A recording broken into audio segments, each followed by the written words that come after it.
Hervé Lossec, bonjour. Bonjour. Alors vous êtes aujourd'hui présent à la librairie pour nous présenter les Bretonismes, le tome 2, Bretonisme, le retour. Oui. Est-ce que l'écriture de ce deuxième tome s'est vite imposée à vous à la fin de l'écriture du premier tome ?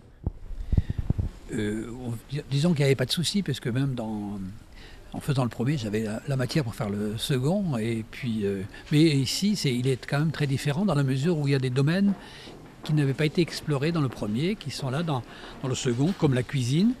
Il y a même quelques pages, on va dire, un peu lestes ou non, pas grossières, parce qu'en breton on n'est jamais grossier, mais un petit peu lestes, et qui sont aussi ajoutées, et puis d'autres domaines encore qui n'avaient pas été explorés, puis des choses qui n'avaient pas pu être mises dans le premier, mais il y a tellement de choses à dire qu'on pourrait même en faire un troisième, mais enfin, on va quand même s'arrêter un deuxième.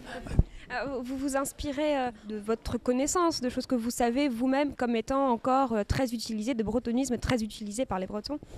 Oui, tout à fait.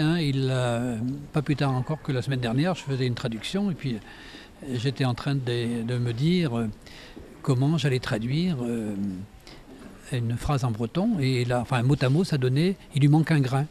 Et j'ai eu le réflexe, je ne sais pas pourquoi, d'aller chercher dans les recueils français. Ce mot n'existe pas, enfin cette locution n'existe pas. En français, c'est « il a une case du vide » ou « il a un grain de folie », et non pas « il lui manque un grain ». Parce que s'il lui manque un grain, c'est l'inverse qu'on veut dire. En français, s'il lui manque un grain, c'est qu'il manque d'audace. Et ici, s'il lui manque un grain, ça veut dire qu'il est un peu dérangé. Vous voyez, c'est bon. Et ça, c'est net, ça vient du breton. On en trouve pas tous les jours, mais presque, quoi. Vous avez quand même une page ou une double page sur lesquelles vous insistez en disant qu'il y a aussi des expressions qui ne sont pas des bretonismes et qu'on a tendance peut-être maintenant à les considérer un peu comme des bretonismes. Oui, parce que la frontière entre le français populaire et les bretonismes, elle est quand même étroite des fois.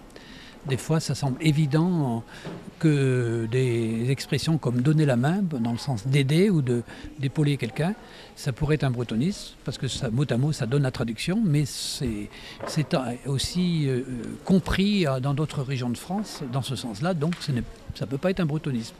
Bon, c'est vrai que la frontière est assez limite dans certains cas. Mais il y a des cas où c'est vraiment évident, il n'y a même pas à discuter. Il y a même des professeurs de lettres classiques, que je n'ai jamais été professeur moi, qui m'ont écrit en me disant qu'ils n'avaient jamais pensé que telle locution venait du breton. Ils ont été étonnés. Parce que c'est vrai que quand tout le monde parle comme ça, on fait plus la différence, quoi. Alors le tome 1 a connu un très grand succès, le tome 2 suit les traces du précédent. Comment est-ce que vous l'expliquez ? Je ne sais pas, apparemment ça arrive à un bon moment. Je crois qu'il faut demander aux lecteurs qui sont là, hein, c'est pas à moi. Je pense que le premier mot, c'est les gens ont été étonnés, je crois. Je crois que c'est ça. Étonnés, et d'un autre côté, ils en sont fiers, c'est ce qu'on me dit le plus souvent. Ils en sont fiers parce que finalement, maintenant, ils ont une explication à cet emploi-là. Et donc c'est une voie vers la légitimité du bretonisme et l'entrée peut-être même de ce terme bretonisme dans le dictionnaire ? Je ne sais pas. Oui, la demande est faite, oui. Il est certain que je dis aux gens, sachez que ce sont des bretonismes, employez-les, c'est sympathique, par connivence, pour différentes raisons. Mais bon, ça n'empêche pas de savoir le français académique à côté.